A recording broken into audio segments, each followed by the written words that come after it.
Les défenseurs de la langue bretonne s'étaient donné rendez-vous ce samedi devant la permanence du député Richard Ferrand à Châteaulin dans le Finistère.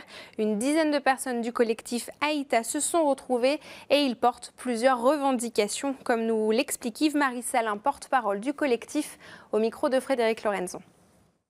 On a eu la problématique de Diwan très récemment, il y a un moratoire, mais ce n'est pas réglé définitivement. Donc ça pose la question du statut et du financement des écoles Diwan. Il y a la question du prénom Fanche qui aujourd'hui est interdit, alors que c'est juste régi par une circulaire. Donc il y a des évolutions à voir là-dessus.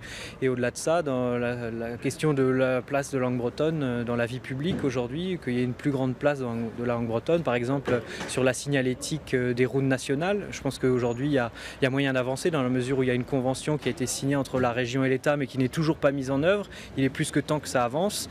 Et puis également, d'un point de vue de la loi aussi, le statut de la langue bretonne.